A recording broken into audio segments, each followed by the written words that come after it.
Ba-da-ba-ba-ba-ba-ba-da-ba-ba-bum.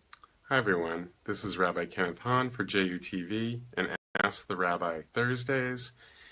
And today we're asking the question, what's the difference between spring cleaning and fall cleaning in Judaism? And we actually do engage in cleaning in both of these times, but they're slightly different kinds of cleaning. Let's talk about spring briefly before we get to fall, which is where we are now, obviously.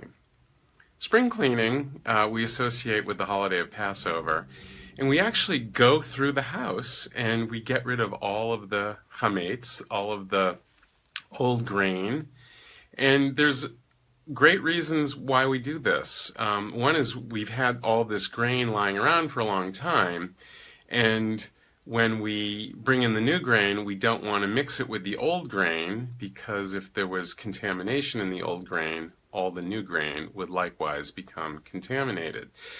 And metaphorically, we can think about the fact that we may have been operating in certain ways, and those ways may not serve us.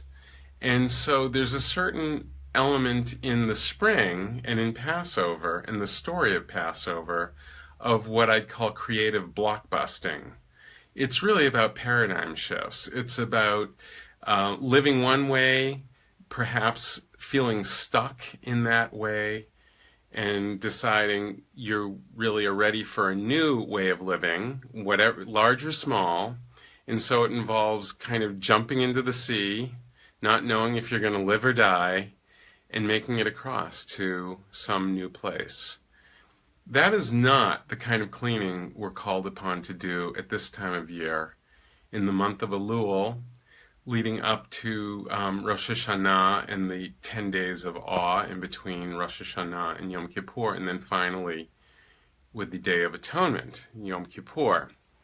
And not so parenthetically, there is a holiday that comes right on the heels of Yom Kippur, and I'll say more about that another time, but it's very important because I think in many respects this whole cycle is really building to Sukkot, and what we do for these 40 days now is really about what we ultimately do at Sukkot and why. But before we get to that, and we probably won't get to that today, we'll do that another time, what is the fall cleaning like in Judaism? And really what we're called upon to do at this time of year is not creative blockbusting, but rather kind of rectification. In both in the sense of rectifying things and making ourselves stronger, and finding our strength to do what needs to be done. And really, it's a purification ritual that involves making amends or atoning with our fellow human beings. It's probably not coincidental that this week's Parsha in the Torah, this week's Torah section, has fully 74 of the 613 mitzvot, or sacred commandments, that the rabbis and sages identified over the years as being part of what it means to be a good and responsible adult. So there are 74 this week, and most of them have to do with relationships between and among human beings. And so really this time of year is about making those relationships right. If things have been weighing us down or making us feel like we can't fully participate in a relationship because there's something there that really needs to be addressed, this is the time of year to go and address it. And it's very hard sometimes to go and apologize to someone for something that you've done that in one way or another has wronged them. Likewise, on the flip side, sometimes it's very difficult to accept an apology. But we're called upon to do both at this time of year and to make things right. And it takes sometimes an act of will, which is why this is about rectification. It's not easy.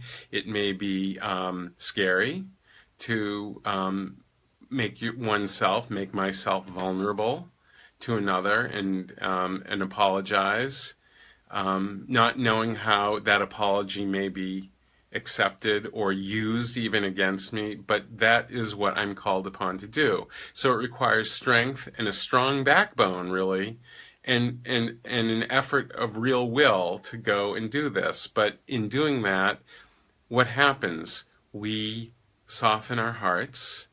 That which has been keeping us distant from another person hopefully resolves. And ultimately, atonement leads to at-one-ment, where we can feel at one with the other. And in getting all of this emotional baggage out of the way, maybe we can feel at one with the greater universe. And it's very important to get to that state, because when we engage in our practices at Sukkot, we need to have a clean soul. We need to have a clean soul. We need to get all of that emotional baggage out of us. So I would encourage you all to take 3 deep breaths, tune into yourself, make some kind of assessment of those relationships that need repair, and then go out and do the work to repair them. Another time we'll talk about Sukkot, probably closer to that holiday, but I want to wish all of you a great rest of the week and a wonderful Shabbat, and by all means tune in on Mondays for Music Mondays. Lihitraot. See you soon.